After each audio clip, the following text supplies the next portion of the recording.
सबको सादर नमस्कार। प्यारे बच्चों, आज के इस डिजिटल क्लास में आप सबका फिर से हार्दिक स्वागत है।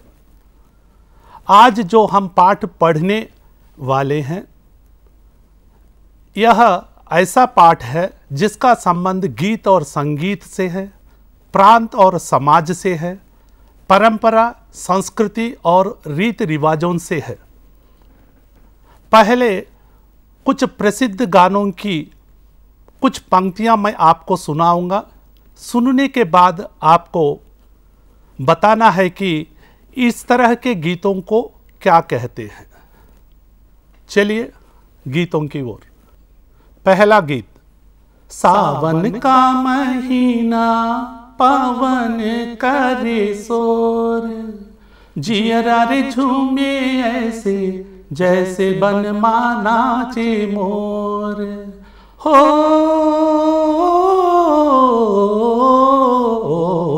सावन का महीना पवन करे शोर, जियरा रे झूमे ऐसे जैसे बनमा नाचे मोर। दूसरा गाना।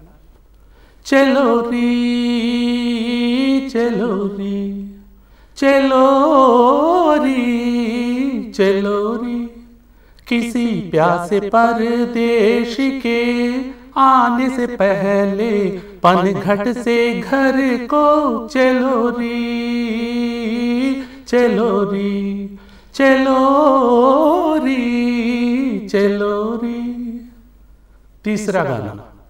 हर हिवड़ा में नाचे मोर, थक तैया थैया भंवरे ने मचाया शोर, खिले दिल की कलियां। बदला मौसम बदली नजारे, या बदला है नजरिया। हमारे हिवड़ा में नाचे मोर, थक थैया थैया भंवरे ने मचाया शोर, खिले दिल की कलियां। चौथा गाना। भोर भये पनघट पे मोहि नट खट श्याम सताए, भोर भये पनघट पे मोहि नट खट श्याम सताए, मोरी चुनरी लिपटी जाए, मैं क्या करूं हाय राम हाय राम, भोर भये पनघट पे। प्यारे बच्चों, अभी तक आपने कुछ गीतों को सुना है, तो आपको बताना है कि इस तरह के गीतों को क्या कहते हैं। जी बिल्कुल सही, लोकगीत। लोकगीत लोक के गीत हैं जिन्हें एक व्यक्ति ही नहीं बल्कि पूरा लोक समाज अपनाता है।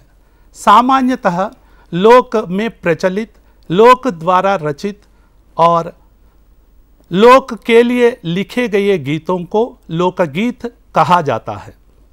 लोकगीत का रचनाकार अपना व्यक्तित्व लोक के लिए समर्पित कर देता है।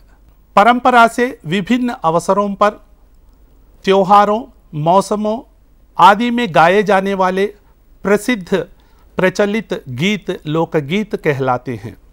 प्रांत की विशेषता में गाए जाने वाले गीत जो वहाँ की संस्कृति, प्रांत की विशेषताएं, रीति रिवाजों की झलक देते हैं, वही लोकगीत हैं। प्यारे बच्चों, आज हम जो पाठ पढ़ने वाले हैं आपकी समझ में आ गया होगा। उसका नाम है लोकगीत। पाठ 5 लोकगीत।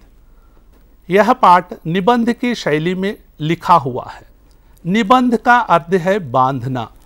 सुंदर और उचित शब्दों में भावों की प्रस्तुति ही निबंध कहलाता है। अर्थात किसी भी विषय पर अपने विचारों और अनुभवों को व्यवस्थित रूप में लिखा गया लेख या कोई रचना निबंध कहलाता है। पाठ शुरू करने से पहले इस पाठ के लेखक के बारे में हम एक नज़र डालेंगे। उनके व्यक्तित्व और जीवन परिचय हम प्राप्त कर लेंगे। बच्चों, चलिए लेखक के परिचय की ओर। लेखक का नाम है भगवत शरण उपाध्याय। उनका जन्म 1910 अमीनापुर बलिया उत्तर प्रदेश में हुआ और उनकी मातृभाषा हिंदी है।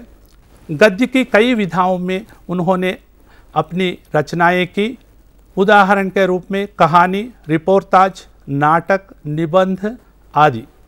इनकी मृत्यु 12 अगस्त 1982 मॉरिशस में हुई। चलिए बच्चों पाठ की ओर। पहले मैं पाठ का वाचन करूंगा। वाचन करते समय ही जो कठिन शब्द और कठिन वाक्य आपको लगने वाले हैं उनके नीचे मैंने रेखांकित कर दिया है आपकी सुविधा के लिए। पाठ के भाव को विस्तार रूप से जानने के पहले पाठ में आए कठिन शब्द और कठिन वाक्यों के बारे में जानने का प्रयत्न करेंगे। शब्दार्थ: रस से नीरस हो जाना, आनंद से निराश की ओर जाना, उदास हो जाना, मायूस हो जाना। लोच: पूर्ण सौंदर्य, बंधन मुक्त, भिन्न, अलग। विशेष अवसर: प्रत्येक संदर्भ या विशेष संदर्भ। मदद, सहायता। हेय समझा जाना, नीच या कम समझा जाना। उपेक्षा की जाना, ध्यान बिल्कुल न देना, परवाह न करना। कमर बांधना, काम आरंभ करना, किसी काम करने के लिए उद्युक्त होना। ओजस्वी, प्रकाशवान। विषय प्रवेश: हमारी संस्कृति में लोकगीत और संगीत का अटूट संबंध है। मनोरंजन की दुनिया में आज भी लोकगीतों का महत्वपूर्ण स्थान है। गीत संगीत के बिना हमारा मन रसा से नीरस हो जाता है। प्रस्तुत निबंध में भारतीय लोक गीत का वर्णन बड़े ही सुंदर ढंग से किया गया है। बच्चों चलिए संपूर्ण भारत के नक्शे को देखिए ध्यान से। इसमें विभिन्न संस्कृतियों का, रीति रिवाजों का, आचार विचारों का समावेश मिलता है। गीत संगीत से हमारा जीवन जुड़ा हुआ है। भारतीय संस्कृति की यही विशेषता है। मनोरंजन की दुनिया में लोकगीतों का आज भी वही महत्वपूर्ण स्थान है। गीत संगीत का अटूट संबंध है। गीतों के साथ साथ नाच भी होता है। ये देखिए चित्र। लोकगीतों पर स्त्रियां गाते हुए नाच रही हैं। लोकगीत अपनी लोच, ताजगी और लोकप्रियता में शास्त्रीय संगीत से भिन्न है। लोकगीत सीधे जनता के संगीत है। इस चित्र को प्यारे बच्चों ध्यान से देखिए। इसमें शास्त्रीय संगीत का प्रदर्शन हो रहा है। अगर इसकी तुलना हम लोकगीतों से करते हैं तो लोकगीत के लिए अभ्यास की ज़रूरत नहीं है। लोकगीत मन से गाया जाता है, किसी विशेष अभ्यास के बिना ही। लोकगीत अपनी लोच, लचीलेपन से, ताजगी से और लोकप्रियता से विख्यात है। घर, गांव और नगर की जनता के गीत हैं ये। इनके लिए साधना की ज़रूरत नहीं होती। त्योहारों और विशेष अवसरों पर ये गाए जाते हैं। ये देखिए, लोकगीत गाँवों से ज़्यादा संबंधित होते हैं। ये ज़रूरी नहीं है कि पूरे लोकगीत गांव के ही हैं, शहरों के भी हैं, घर के भी होते हैं। लोकगीत गांव के ही ज़्यादातर होते हैं। गांव के लोग ज़्यादातर लोकगीत गाते रहते हैं। इस चित्र में आप क्या देख रहे हैं? गीतों के साथ साथ नाच भी हो रहा है। विशेष अवसरों पर भी लोकगीत गाए जाते हैं। जैसे जन्मदिन के उपलक्ष्य में कई विख्यात लोकगीत हमारे सामने हैं। होली पूरे भारतवर्ष में मनाया जाने वाला त्योहार है। होली के दिन भी कई लोकगीत पूरे भारत में प्रसिद्ध हैं। ये दिवाली मनाने का चित्र है। लोग दिवाली मनाते मनाते कई लोकगीतों को गाते रहते हैं। विशेष त्योहारों पर, विशेष अवसरों पर, संदर्भों पर लोकगीत गाए जाते हैं। ये शादी ब्याह के संदर्भ में भी कई लोकगीत विख्यात हैं। मेहंदी की रस्म पर भी कई लोकगीत गाए जाते हैं। मेहंदी है रचने वाली, हाथों में गहरी लाली, कहे सखियां अब कलियां हाथों में खिलने वाली है। तेरे मन को जीवन को नई खुशियां मिलने वाली हैं। मेहंदी है रचने वाली, हाथों में गहरी लाली, कहे सखियां अब कलियां हाथों में खिलने वाली है। तेरे मन को जीवन को नई खुशियां मिलने वाली हैं। सदा से ये गाए जाते रहे हैं और इनके रचने वाले भी अधिकतर गांव के लोग ही हैं। स्त्रियों ने भी इनकी रचना में विशेष भाग लिया। लोकगीत परंपरा से बहुत साल पहले से ही गाए जा रहे हैं। लोकगीत की रचनाओं में स्त्रियों ने भाग लिया है। ये गीत बाजों की मदद के बिना ही या साधारण ढोलक, झांझ, करताल, बांसुरी आदि की मदद से गाए जाते हैं। लोकगीत गाने के लिए विशेष संगीत वाद्यों की ज़रूरत नहीं होती है, फिर भी एक साधारण वाद्यों की सहायता से भी लोकगीत गाए जाते हैं। जैसे आप इस चित्र में देख रहे हैं एक ढोलक को, ढोलक के वादन से भी लोकगीत गाया जाता है। ये झांझ की तस्वीरें हैं, हाथ में लेकर इनको लय के लिए बजाते हुए लोकगीत गाते रहते हैं। ये करताल है, तरह तरह के करताल, इनकी सहायता लेते हुए ताल को बनाए रखते हुए लोकगीत बड़े आनंद के साथ लोग गाते रहते हैं। ये बांसुरी है, बांसुरी की मदद से भी लोकगीत गाए जाते हैं। ये ढोल बजाता हुआ एक गांव के लोगों का चित्र है। एक समय था जब शास्त्रीय संगीत के सामने इनको हेय समझा जाता था। अभी हाल तक इनकी बड़ी उपेक्षा की जाती थी। ये चित्र शास्त्रीय संगीत का है। इसमें बहुत अभ्यास और रियाज की ज़रूरत होती है। ये भी शास्त्रीय संगीत का एक चित्र यंग स्टार्स ट्रस्ट शास्त्रीय संगीत महफिल कहा जाता है।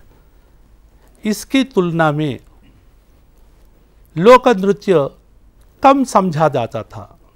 शास्त्रीय संगीत की तुलना में लोकगीत बहुत लोकप्रिय माने जाते हैं, लेकिन शास्त्रीय संगीत की तुलना में लोकगीतों की उपेक्षा होती रही है, उसको कम समझा जाने लगा है। पर इधर साधारण जनता की ओर से जो लोगों की नज़र फिरी है, तो साहित्य और कला के क्षेत्र में भी परिवर्तन हुआ है। लोगों के विचारों में काफ़ी बदलाव आया है। लोकगीतों के प्रति उनका जो व्यवहार है उसमें भी काफ़ी बदलाव आया है।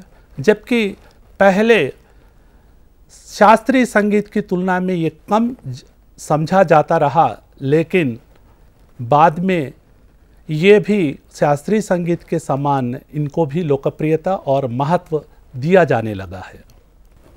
लोक साहित्य को पुस्तकों में भी सुरक्षित किया जाने लगा है।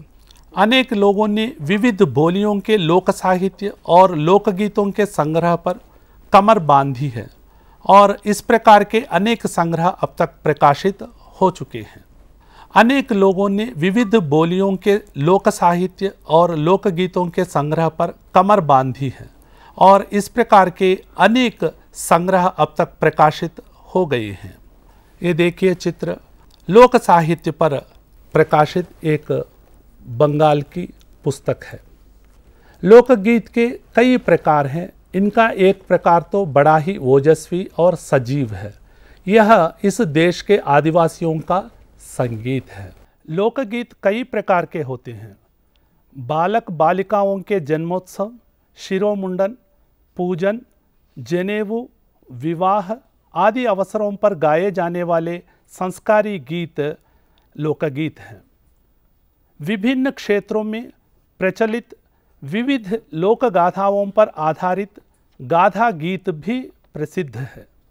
राज्य में प्रचलित विशेष पर्वों एवं त्योहारों पर गाए जाने वाले मांगलिक गीतों को पर्व गीत कहा जाता है, जैसे होली, दीपावली, छठ, तीज, रामनवमी, जन्माष्टमी आदि। बारहमासा के गीत भी बड़े प्रसिद्ध हैं। पेशा गीत, राज्य में पेशे के लोगों से अपने कार्य करते समय जो गीत गाए जाते हैं उन्हें पेशा गीत कहते हैं। वैसे लोकगीत कई प्रकार के होते हैं। एक उसमें प्रकार है आदिवासियों का संगीत। ये देखिए आदिवासियों का संगीत इसमें आपको दिखाई देता है। औरतें बड़े आनंद के साथ, चाव के साथ इसमें गाते हुए नाच रही हैं। ये बहुत ओजस्वी होते हैं, प्रकाशवान होते हैं। ये चित्र आदिवासी संगीत का है।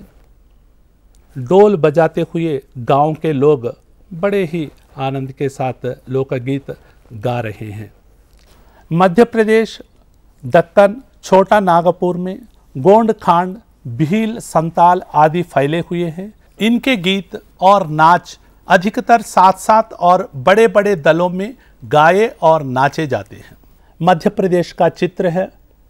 ये चित्र ध्यान से देखिए बच्चों, दक्षिण भारत का है, जिसमें कई स्टेट्स, कई प्रांत होते हैं, वह जैसे कर्नाटक, केरल, तेलंगाना, आंध्र प्रदेश आदि।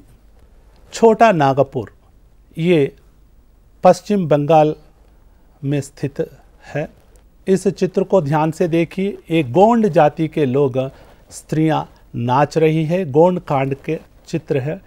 मध्य प्रदेश, दक्कन, छोटा नागपुर में फैले गोंड कांड लोगों के चित्र हैं। इसमें कई सारे हमको लोकगीत मिलते हैं। ये चित्र भील जाति का है। इसमें भील लोग लोकगीत गा रहे हैं संगीत वाद्यों की सहायता से। ये संथाली लोकगीत और नाच है। 20-20, 30-30 आदमियों और औरतों के दल एक साथ या एक दूसरे के जवाब में गाते हैं। दिशाएं गूंज उठती हैं। इस चित्र में लोग 20-20 या 30-30 समूहों में बांट के इस प्रकार लोकगीतों का प्रदर्शन करते रहते हैं। इनकी भाषा के संबंध में कहा जा चुका है कि ये सभी लोकगीत गांवों और इलाकों की बोलियों में गाए जाते हैं। इसी कारण ये बड़े आह्लादकर और आनंददायक होते हैं। इस चित्र में आपको असमिया प्रांत की लोकगीत के साथ साथ नाच भी दिखाई दे रहा है। प्यारे बच्चों, अब तक हमने लोकगीतों के बारे में काफ़ी जानकारी प्राप्त की। अब समय है पाठ की जांच की ओर। मैं कुछ प्रश्न पूछूंगा जिससे पता चलता है कि आपने पाठ कितना समझा। आपके जवाबों से ये बात पता चलने वाली है। लोकगीत कब गाए जाते हैं? प्यारे बच्चों, इसका जवाब दीजिए। बिल्कुल सही, लोकगीत त्योहारों और विशेष अवसरों पर गाए जाते हैं। दूसरा प्रश्न, लोकगीत के रचनाकार अधिकतर कहाँ के होते हैं? बिल्कुल सही, लोकगीत के रचनाकार अधिकतर गांव के ही होते हैं। साधारणतः लोकगीत किन किन संगीत वाद्यों की सहायता से गाए जाते हैं? बिल्कुल सही, साधारणतः लोकगीत ढोलक, झांझ, करताल, बांसुरी आदि की संगीत वाद्यों की सहायता से गाए जाते हैं। सही जवाब पहचानो। एक समय में शास्त्रीय संगीत के सामने लोकगीत डैश है ही समझा जाता था या श्रेष्ठ समझा जाता था। इसमें आपको चुनना है कौन सा सही है। बिल्कुल सही, है ही समझा जाता था। इसी कारण लोकगीत बड़े आह्लादकार और आनंददायक या दुखदायक और खेदजनक होते हैं। बताइए बच्चों, इसमें कौन सा सही है? बिल्कुल सही, इसी कारण लोकगीत बड़े आह्लादकर और आनंददायक होते हैं। प्यारे बच्चों, लोकगीत भाग 1 समाप्त हो गया है। मैं कुछ प्रश्न गृह कार्य के लिए देता हूँ। आप घर जाकर अपने शुभचिंतकों और अध्यापकों से पूछकर इनके जवाब लिखिए। लोकगीत के बारे में आप क्या जानते हैं? लोकगीत और संगीत का क्या संबंध है? इन चंद शब्दों के साथ आज का पाठ यही समाप्त होता है। सबको सादर नमस्कार।